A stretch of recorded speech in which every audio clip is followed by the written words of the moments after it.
berjumpa kembali di Masjid Nidaul Ilmi. Tak lupa salawat dan juga salam tentunya kita hadiahkan kepada Rasul kita Nabi besar Muhammad sallallahu alaihi wa ala alihi wasallam. Pembahasan seputar anak kecil yang meninggal dunia.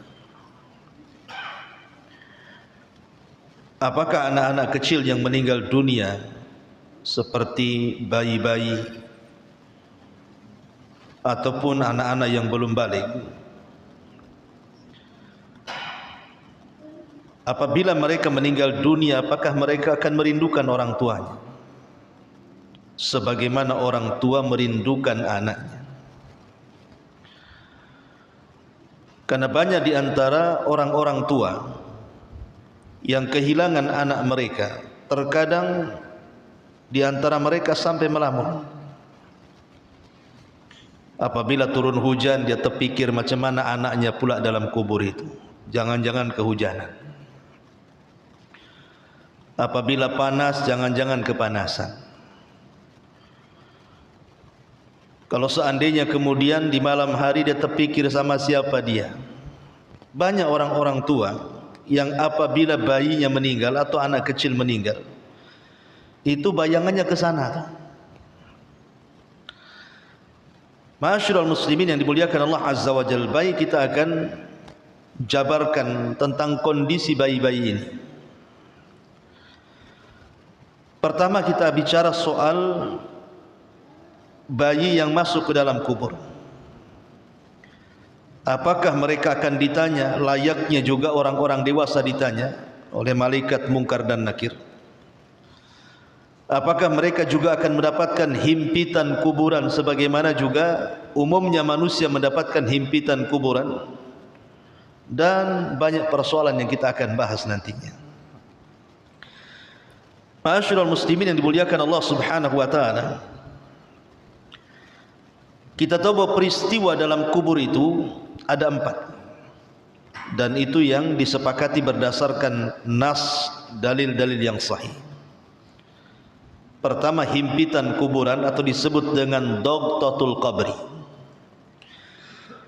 Kemudian yang kedua disebut dengan fitnatul qabri, fitnah kubur. Maksudnya pertanyaan dua malaikat Munkar dan Nakir. Kemudian yang ketiga disebut dengan nikmat kubur, dan yang keempat disebut azab kubur. Inilah 4 peristiwa yang berlaku di dalam kubur. Adapun himpitan kubur, maka tidak ada yang selamat.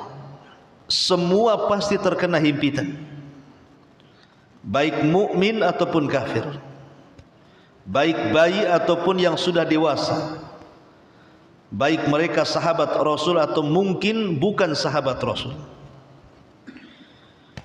Dan ini berdasarkan hadis dari Abi Ayyub Al-Ansari radhiyallahu anhu.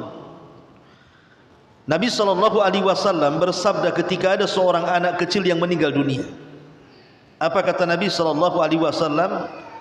"Lau aflata ahadun min dhammatil qabri la aflata hadzal sabi." Andai kata ada orang yang selamat dari himpitan kuburan, tentu bayi yang malang inilah yang selamat dari himpitan kuburan. Tapi dia pun tak selamat. Lalu apa salahnya bayi? Dia kan tidak berdosa, melakukan dosa pun tidak, belum pun ada dosa pada badannya. Kenapa kemudian dia mendapatkan himpitan kuburan? Ma'asyiral muslimin yang dimuliakan Allah Subhanahu wa taala, maka dijawab oleh para ulama, tentu himpitan kuburan kepada bayi, himpitan kuburan kepada orang-orang yang beriman akan berbeda dengan himpitan kuburan kepada orang-orang kafir, fasik ataupun munafik. Tentu akan berbeda. Yang dimaksud himpitan kuburan kepada bayi ataupun kepada orang-orang yang beriman itu, maksudnya adalah rangkulan tanah kepada bayi tersebut layaknya seorang ibu yang merangkul anaknya, jadi tidak merasakan sakit sedikit pun. Jadi tanah itu bimanzilatil sekedudukan dengan ibu. Jadi kita ini kembali kepada ibu kita, makanya kemudian jadilah himpitan itu seperti orang tua yang merangkul anaknya. Itu kalau terjadi kepada bayi atau orang-orang yang beriman. Karena sekelas Sa'd bin Mu'adz, Sa'd bin Mu'adz ma'ruf pemimpin Aus,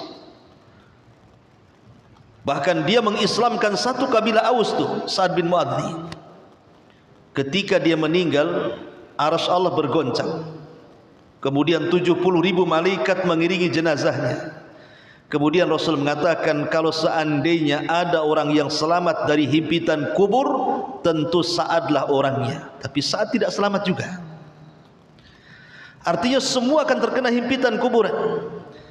Cuman kalau himpitan kuburan ini mengenai orang-orang kafir, orang-orang munafik, maka akan meretakkan seluruh tulang-tulang dari persendian, bahkan dia akan menjerit kesakitan yang tidak ada yang tahu, yang mendengar kecuali hewan. Manusia dan jin tidak mendengarnya. Jadi bayi juga akan terkena himpitan kuburan. Tetapi sekali lagi, maksudnya seperti seorang ibu yang merangkul bayinya, tidak sakit apapun. Ma'asyiral muslimin yang dimuliakan Allah Subhanahu wa taala, apakah akan ditanya juga? Setelah kita sepakat bahwa bayi juga terkena himpitan kuburan, pertanyaan berikutnya, apakah bayi juga akan mendapatkan pertanyaan sama dengan orang-orang dewasa? Man rabbuka, siapa Rabb? Wa man nabiyuka, siapa nabi? Wa madinuka, apa agama? Apakah tiga soalan ini berlaku? Maka dijelaskan oleh para ulama, zahirul ahadits annahu yas'al atau yus'al mukallafuna faqat. Zahir hadis, yang ditanya itu adalah orang-orang yang mukallaf saja. Artinya orang-orang yang sudah mendapatkan taklif hukum, orang-orang baligh, ya. Amma tiflu ma alaihi syai'un. Apa salahnya tifl, anak kecil? Tidak akan ditanya, ya. Ma'asyiral muslimin yang dimuliakan Allah Subhanahu wa taala. Tetapi kata para ulama, kalau melihat zahir daripada hadis Nabi sallallahu alaihi wasallam, maka setiap mayat yang masuk ke dalam kuburan itu akan ditanya tiga soalan. Pertama Rabbnya, yang kedua dinnya, agamanya, dan yang ketiga nabinya. Dan ulama mengatakan ini khusus bagi yang sudah terkena taklif saja. Artinya sudah balik kan. Adapun bayi, maka tidak ada yang ditanya. Apa yang mau ditanya? Ditanya soal apa bayi kan begitu? Tidak ada hukum taklif bagi dia. Tetapi sekali lagi ini masalah khilaf ulama. Ada yang mengatakan ditanya, ada yang mengatakan tidak ditanya. Tetapi pendapat yang kuat wallahu alam, berdasarkan ijma kesepakatan bahwa atfalul muslimin, anak-anak kecil dari kalangan kaum muslimin, ketika dia masuk kuburan kemudian mendapatkan himpitan kuburan, setelah itu arwah mereka langsung dibawa ke surga. Jadi arwah mereka, ruh-ruh mereka langsung dibawa ke surga. Ma'asyiral muslimin yang dimuliakan Allah Subhanahu wa taala, ada beberapa keutamaan yang harus dipahami. Kita tahu bahwa sering saya ulang-ulang, musibah kematian ini sangat menyesakkan dada. Apalagi yang meninggal ini anak-anak. Kalau yang meninggal itu mungkin suami atau istri atau orang tua, mungkin sedihnya tidak akan berlarut-larut. Tetapi kalau yang meninggal itu anak, biasanya berlarut-larut tuh sedihnya tuh. Dan itu dirasakan oleh Nabi SAW saat meninggal Ibrahim. Ingat, putra-putra Nabi SAW itu kan meninggal semua di waktu bayi. Dimulai daripada Qasim meninggal di waktu bayi. Kemudian disusul dengan Abdullah juga meninggal di waktu bayi. Kemudian disusul oleh Ibrahim juga meninggal di waktu bayi. Dan yang paling menyedihkan adalah ketika kematian Ibrahim, sampai Rasul menangis. Nabi SAW sampai ditegur oleh Abdurrahman ibn Auf gara-gara menangis. Tapi Nabi SAW ingin menjelaskan kepada Abdurrahman bin Auf bahwa tangisan dia saat kematian Ibrahim itu bukan niyah, tapi tangisan itu adalah tangisan rahmat, di mana wajar namanya orang tua itu sayang dengan anaknya. Makanya Rasulullah SAW mengatakan di hadapan Abdurrahman, innal aina la tadma wa innal qalba la tahzan wa inna bi firaqika ya Ibrahim la mahzunun. Wahai Abdurrahman, namanya mata itu bisa meneteskan air mata, hati itu bisa sedih, tetapi perpisahanku dengan Ibrahim itu sungguh menyesakkan dada. Wa ma naqulu illa ma yarda Rabbuna, tapi saya tidak akan mengatakan sesuatu kecuali yang diridhai Allah Subhanahu wa taala saja. Artinya Rasul itu sampai sesak dada ketika kematian Ibrahim. Apalagi saat kematian Ibrahim itu bertepatan dengan gerhana lagi, dengan gerhana matahari total lagi, sehingga orang-orang mengira bahwa gerhana itu terjadi karena kematian Ibrahim. Maka Nabi SAW kemudian meluruskan akidah itu dan mengatakan gerhana ini tanda dari tanda-tanda kuasa Allah. Allah sedang menakut-nakuti hambanya, bukan karena kematian seseorang, bukan pula karena hidupnya seseorang. Tidak ada kaitan dengan meninggal Ibrahim dengan adanya gerhana. Ingin meluruskan akidah di sini. Tetapi ma'asyiral muslimin yang dimuliakan Allah Azza wa Jalla, kalau kita melihat khususnya orang-orang awam di masyarakat kita ini, apabila Allah berikan musibah kepada mereka, anak mereka meninggal, bayi mereka meninggal, itu terkadang mereka sangat mengkhawatirkan bayinya, bukan mengkhawatirkan dirinya. Kan aneh kan begitu? Ada orang-orang tua itu yang ketika meninggal bayinya dikhawatirkan bayinya. Seperti tadi yang saya contohkan, apabila hujan dia terpikir, aduh gimana anak saya kehujanan gitu. Kalau panas terik macam mana anak saya kepanasan. Kalau di malam hari dia berpikir sama siapa dia sendirian. Sampai stres orang tuanya. Sebenarnya kalau dia tahu hakikat bayi itu meninggal, tidak ada orang tua yang akan sedih. Kalau tahu keutamaan dan kemuliaan orang yang mendapatkan musibah karena kematian anak yang belum balik atau masih bayi itu, tidak ada orang tua yang akan menangis. Justru sebenarnya kita yang masih hidup ini yang harus memperbaiki, bukan memikirkan orang yang sudah meninggal. Perhatikan beberapa keutamaan yang Allah Subhanahu wa taala berikan kepada orang-orang yang mendapatkan musibah kematian anak itu. Pertama, Allah akan membangunkan rumah di surga. Dan ini berdasarkan hadis Nabi sallallahu alaihi wasallam, idza mata waladul abdi, jika anak seorang hamba itu meninggal dunia, jika ada anak kecil meninggal dunia, qala Allahu li malaikatihi, maka Allah akan memanggil malaikat yang mencabut ruh anak itu. Kemudian Allah mengatakan, qabadtu walada abdi, wahai malaikat pencabut nyawa, kalian telah mencabut anak hamba. Fayaqulun, maka malaikat maut mengatakan, na'am ya Rabb, iya aku sudah mencabutnya. Kemudian Allah mengatakan, qabadtum samarata fuadihi, sungguh kalian telah mencabut buah hatinya. Fayaquluna na'am, maka malaikat pencabut nyawa mengatakan, iya wahai Rabb. Maka Allah mengatakan, madza qala abdi, setelah kau cabut nyawa anaknya, apa yang dikatakan orang tuanya? Fayaqulun, maka orang tuanya mengatakan, hamidaka wastarja'ah, mereka memujimu, kemudian istirja, inna lillahi wa inna ilaihi raji'un. Maka Allah Subhanahu wa taala mengatakan, ubnu li abdi baitan fil jannah wa sammuhu baital hamdi. Kalau begitu, bangunkan untuk hambaku sebuah rumah di sorga dan beri nama rumah itu dengan rumah pujian atau baitul hamdi. Lihat bagaimana hadis ini menjelaskan tentang keutamaan apabila Allah berikan musibah kepada kita berupa kematian seorang anak. Ya. Jadi Allah Subhanahu wa taala akan panggil tuh malaikat yang mencabut nyawa anak kita. Kemudian Allah tanya tuh, kamu yang mencabut nyawa dia ya? Kan malaikat maut itu kan bukan satu orang, bukan satu malaikat, tapi banyak rombongan. Jadi kan kalau kita bicara soal keimanan kepada malaikat, ada satu malaikat satu tugas.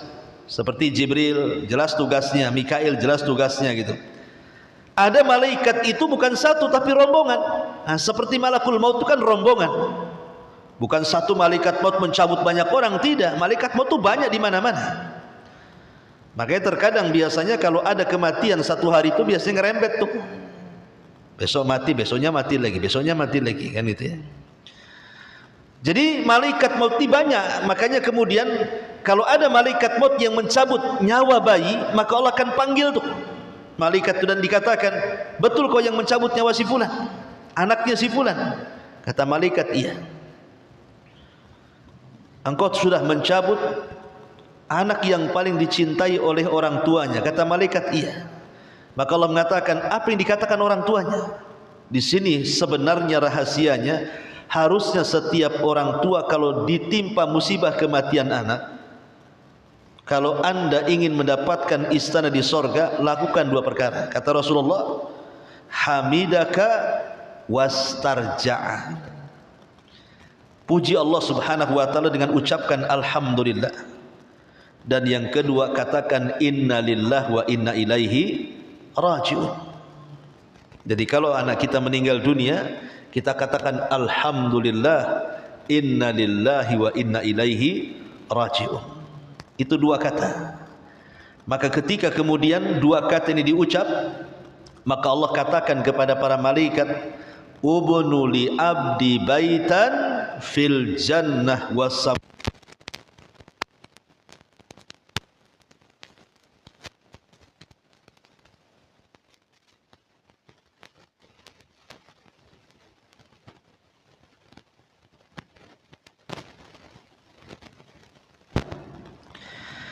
Anak yang meninggal dunia di usia balita itu akan menunggu orang tuanya di pintu-pintu sorga. Karena ingat bahwa saya katakan tadi di awal, setelah mendapatkan himpitan kuburan bayi-bayi itu, maka ruh mereka langsung ke sorga. Dan mereka akan bermain-main di taman sorga bersama Nabiullah Ibrahim alaihi salatu wassalam. Dan itu yang dilihat Rasul dalam peristiwa Mi'raj. Ibrahim dikelilingi anak-anak kan. Jadi yang kedua adalah anak yang meninggal di usia balita itu betul-betul akan menunggu orang tuanya di pintu sorga. Dan itu berdasarkan riwayat Imam An-Nasai yang disahihkan oleh Syalbani rahimahullah ta'ala. Kata Nabi SAW, anna rajulan atan nabiyya sallallahu alaihi wasallam, inna rajulan atan nabiyya sallallahu alaihi wasallam wa ma'ahu ibnun lahu. Seseorang menemui Rasul dengan membawa anaknya. Beliau bertanya kepadanya, faqala lahu atuhibbuhu, kau suka dengan anakmu ni? Qala, maka orang tua mengatakan, ahabbakallah kama ahabbahu ya Rasulullah, kiranya Allah mencintaimu sebagaimana aku mencintainya. Ya jelas Rasul, ini anakku, ya jelas aku cintalah kan gitu. Ditanya kau mencintainya. Pemanya antum bawa anak kecil, saya katakan pemanya anak sendiri ya. Tiba-tiba selang beberapa hari, orang ini yang biasa datang ke majelis Rasul bawa anaknya, tiba-tiba tidak hadir lagi lama. Jadi Nabi SAW kemudian mencari-cari mana yang selalu bawa anak yang hadir di majelis taklim itu. Kok enggak hadir lagi? Maka dihabarkan, famata fafaqadahu, kemudian anaknya meninggal, maka Nabi SAW kehilangan orang ini di majelis taklimnya. Fasa'ala anhu, maka dia pun bertanya. Faqala ma yasurruka alla ta'tiya baban min abwabil jannah illa wajadtahu indahu yas'a yaftahu laka.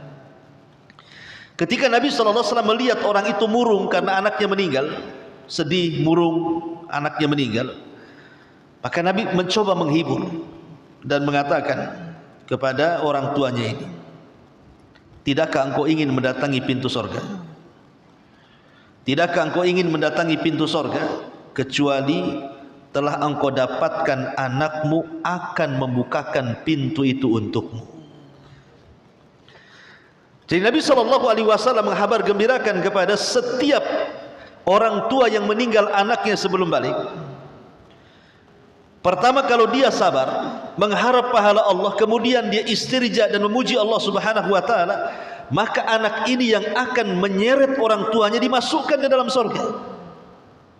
Artinya menjadi syafaat bagi orang tuanya. Lalu apa yang disedihkan kalau begitu? Ya. Kemudian yang ketiga, bukan hanya menunggu di pintu surga anak itu, bahkan menarik orang tuanya dimasukkan ke dalam surga. Dan ini berdasarkan hadis Nabi SAW dari Abi Hassan, dia mengatakan, aku berkata kepada Abu Hurairah radhiyallahu an, innahu qad mata li ibnan, wahai Abu Hurairah, bahwa dua orang anakku telah meninggal dunia. Fama anta muhadditsi an Rasulillah sallallahu alaihi wasallam bi haditsin tutayyibu bihi anfusana an mautana. Ya Abu Hurairah, pernah enggak kau mendengar entah sebuah hadis yang kau dengar dari Rasul supaya tenanglah hatiku ini, katanya. Masalahnya dua-duanya meninggal. Jadi dia meminta fatwa kepada Abu Hurairah. Boleh jadi mungkin Abu Hurairah pernah mendengar hadis Nabi tentang keutamaan orang yang ditinggal meninggal anaknya itu. Qala, maka Abu Hurairah mengatakan, iya, na'am. Kata Abu Hurairah, sigharuhum da'amisul jannati yatalaqqa ahaduhum abah aw qala abawayhi fayakhudhu bi thawbihi aw qala bi yadihi kama akhudhu ana bi sanifati thawbika hadha fala yatanaha aw qala fala yantahi hatta yudkhilahu Allah wa abahul jannah. Kata Abu Hurairah radhiyallahu anhu, dia mengatakan, dia ada anak-anak kecil yang meninggal. Kata Abu Hurairah, anak-anak kecil yang meninggal menjadi anak-anak surga. Ditemuinya kedua ibu bapaknya, lalu dipegang pakaian ibu bapaknya sebagaimana saya memegang pakaian ini,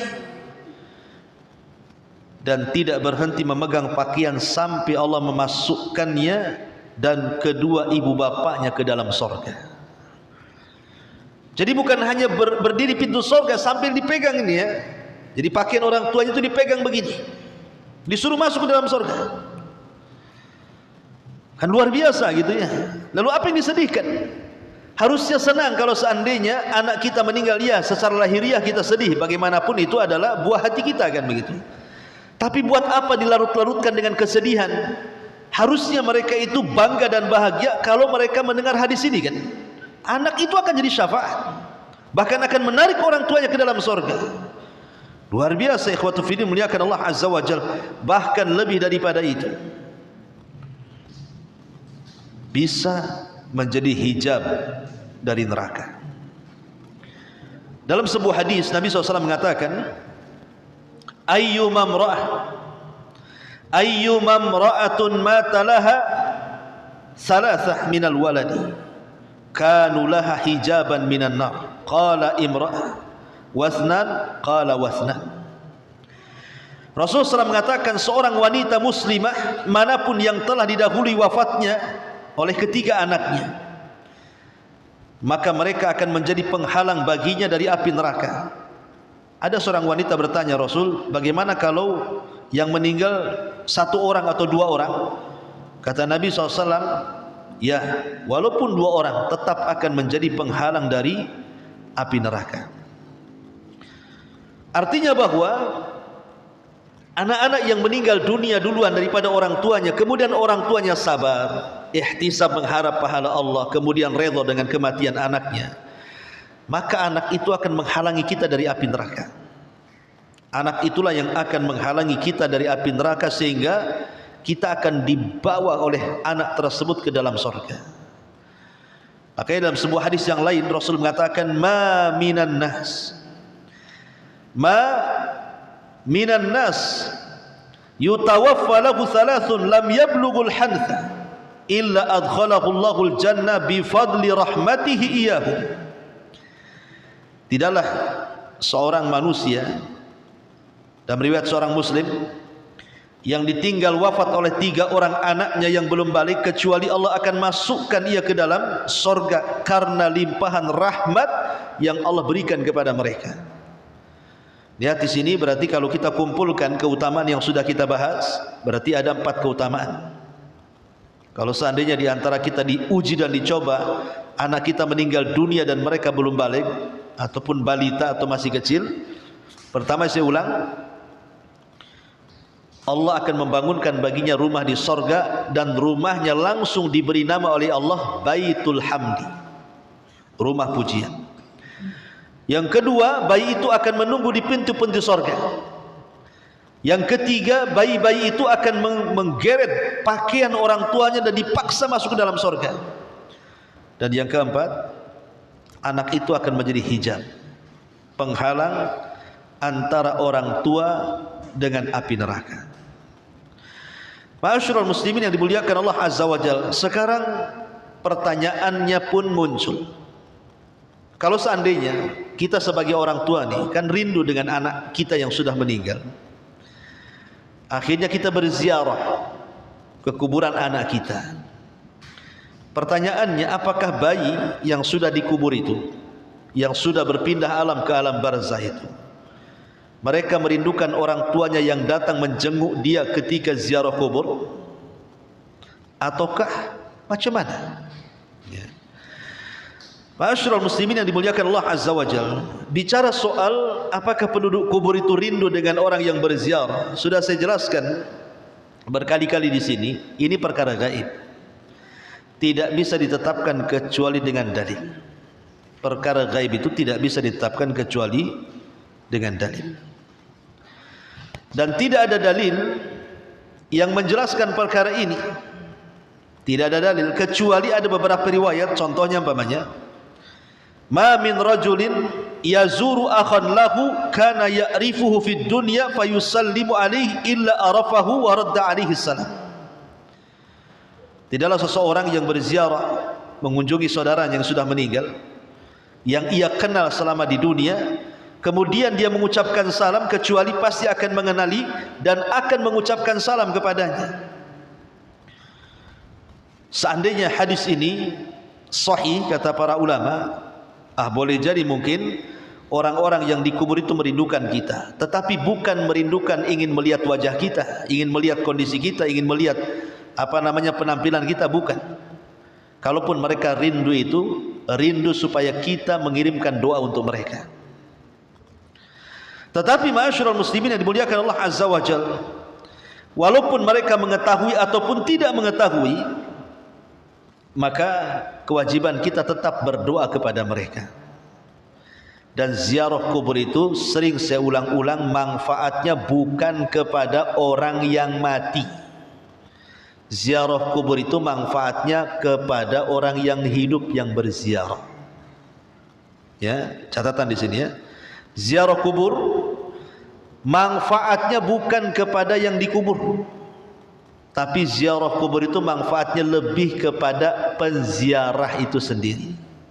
Kata Nabi SAW, kuntu nahaitukum an ziyaratil kubur fazuruha fa innaha tudzakirukumul akhirah. Dulu aku larang kalian ziarah kubur, sekarang ku perintahkan, silahkan, karena ziarah kubur itu bisa mengingatkan akhirat.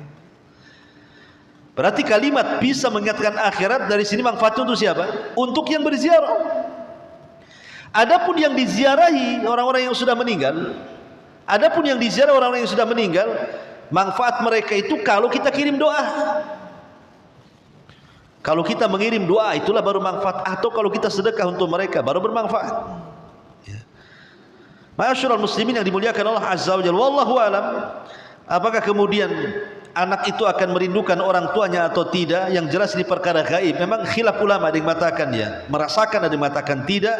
Yang jelas bahwa wallahu alam, kewajiban kita ziarah kubur cukup mengucapkan salam, berdoa untuk mereka dengan doa yang diajarkan Nabi sallallahu alaihi wasallam. Tapi yang jelas bahwa anak yang balik itu ketika mereka masuk ke dalam kubur, direct ruhnya dimasukkan ke dalam surga.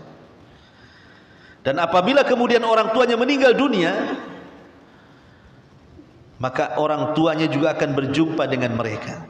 Kalau sama-sama beriman, orang tuanya beriman, maka anaknya akan menunggu di pintu surga dan tidak rela kalau orang tuanya masuk neraka, dan pasti akan menggeretnya dimasukkan ke dalam surga, sebagaimana riwayat yang sudah saya jelaskan di atas tadi. Ma'asyiral muslimin yang dimuliakan Allah Subhanahu wa taala, tetapi di sini ada kewajiban yang perlu dipahami. Pertama, hendaklah sabar. Allah Subhanahu wa taala mengatakan wa basyiri as-sabirin alladzina idza asabatkum musibatun qalu inna lillahi wa inna ilaihi raji'un ulaika alaihim salawatu mir rabbihim wa rahmah wa ulaika humul muhtadun. Dan sampaikanlah kabar gembira kepada orang-orang yang sabar, orang-orang yang apabila ditimpa musibah mereka berkata inna lillahi wa inna ilaihi raji'un. Mereka itulah yang memperoleh ampunan dan rahmat dari Tuhannya, dan mereka itulah orang-orang yang mendapatkan petunjuk. Artinya kalau kita mendapatkan musibah apa saja termasuk kematian, maka kewajiban kita adalah bersabar. Karena terkadang ma'asyiral muslimin yang dimuliakan Allah Azza wa Jalla, ketika Allah Subhanahu wa taala mewafatkan salah satu dari anak kita atau mungkin semua anak kita, tentu Allah Subhanahu wa taala hendak mengangkat derajat kita, kan? Kita tidak tahu. Kalau Allah memberikan musibah seperti itu, tentu Allah punya maksud. Kenapa enggak anak orang lain saja? Kenapa anak saya yang meninggal? Berarti Allah Subhanahu wa taala hendak memberikan derajat sebenarnya kepada kita. Kalau dia paham. Kalau dia paham sebenarnya Allah Subhanahu wa taala sedang mengangkat derajat dia lewat anak yang meninggal. Makanya ada seorang ulama salaf namanya Urwah ibn Zubair. Dia punya penyakit di kakinya, semacam gula lah, diabetes mungkin di zaman sekarang, harus diamputasi. Lah ketika itu kan tidak ada obat bius ya, di zaman itu mana ada obat bius. Kalau sekarang iyalah diamputasi ya di obat bius. Jadi kembali ke kisah Urwah bin Zubair ini, disarankan oleh tabib untuk meminum arak, minum khamar. Tetapi kemudian Urwah mengatakan tidak. Kalau kau mau potong-potong saja kakiku. Sebab kalau aku minum arak, minum khamar, kemudian kau potong kakiku, kemudian aku mati, berarti aku mati ketika mabok katanya. Aku tak mau katanya. Ya Urwah, kau akan parah, kau akan sakit kalau kau tak minum gitu ya. Kata Urwah, tidak. Sebaiknya kau potong di waktu aku sholat. Kalau Allah takdirkan aku mati di waktu sholat, tidak apa-apa. Berarti aku mati dalam kondisi sholat katanya. Akhirnya dia ambil wudhu, kemudian dia sholat 2 rakaat. Waktu sholat itu dipotong sama dokternya tuh. Ya bagaimanapun waktu sholat tetap aja sakit. Akhirnya pingsan ya. Setelah kemudian siuman Urwah ini, akhirnya kemudian disadarkan oleh dokter. Dia sadar. Pas sadar itulah rupanya ada musibah baru. Dan dikatakan, ya Urwah, putramu meninggal dunia. Bayangkan, baru dipotong kakinya, baru dia sadar, tiba-tiba kabar datang kepadanya, ya Urwah, anakmu meninggal dunia. Tapi Urwah mengatakan, alhamdulillah ala kulli hal, katanya. Alhamdulillah ala kulli hal. Dokter heran, kenapa Urwah mengucapkan alhamdulillah? Kaki dipotong, alhamdulillah. Anak mati, alhamdulillah. Coba antum ngomong begitu.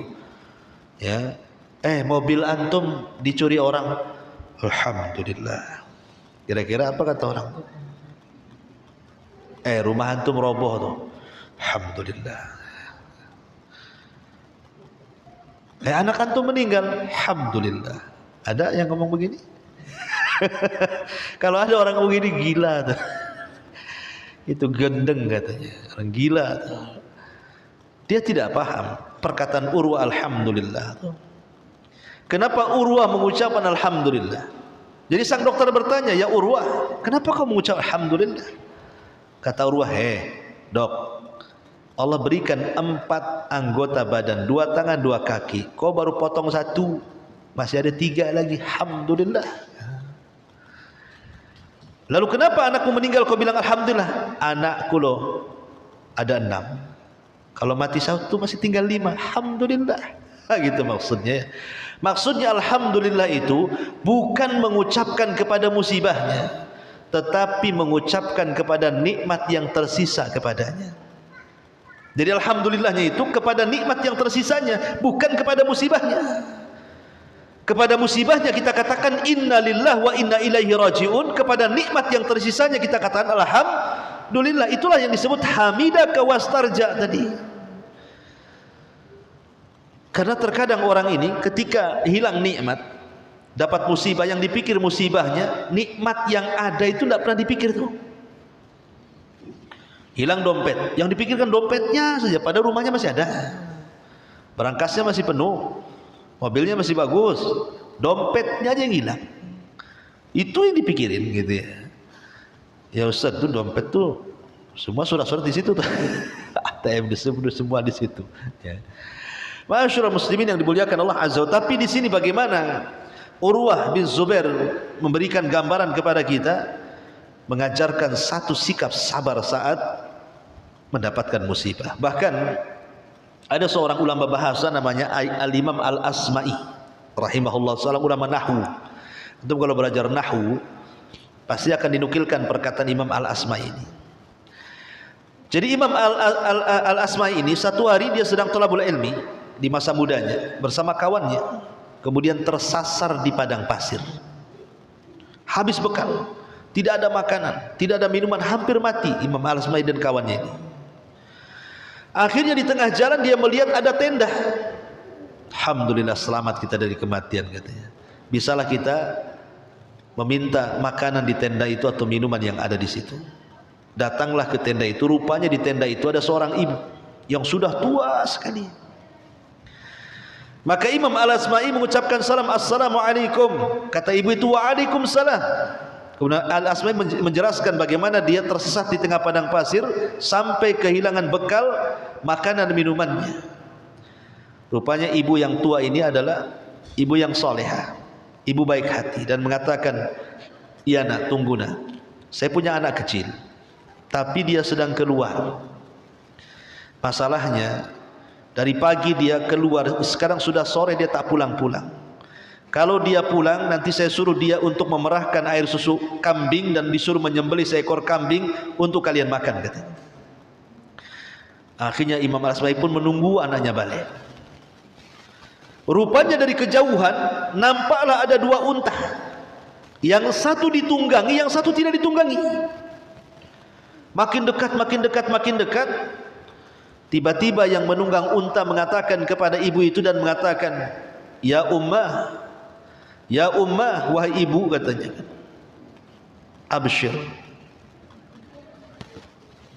berbahagialah bahwa Allah Subhanahu wa taala telah menakdirkan anakmu meninggal dunia. Semoga Allah Subhanahu wa taala memberikan pahala akan musibah yang menimpamu, katanya. Ibu ini langsung terdiam dan mengatakan inna lillahi wa inna ilaihi raji'un. Kata ibu itu, lalu mana jasad anakku, katanya. Maka kawannya mengatakan, jasad anakmu terperosok ke dalam jurang, saya tidak bisa mengambilnya, saya hanya bisa menyelamatkan untanya saja. Ibu ini sempat sadar dan mengatakan kepada kawan anaknya itu, kalau begitu tolong nak, itu ada tamu, kamu perahkan susu, kau sembelihkan kambing, tolong aku, bantu jamu tamu itu. Akhirnya kemudian ibu ini menghampiri Al-Imam Al-Asma'i dan mengatakan, ya fulan, saya lihat zahirmu seorang talabul ilm. Bisa enggak kau bacakan ayat yang bisa menenangkan aku, katanya. Maka Imam Al-Asma'i pun membaca Al-Baqarah 155 sampai 157. Wa basyiris sabirin alladzina idza asabatkum musibatun qalu inna lillahi wa inna ilaihi raji'un ulaika alaihim salawatu mir rabbihim wa rahmah wa ulaika humul muhtadun.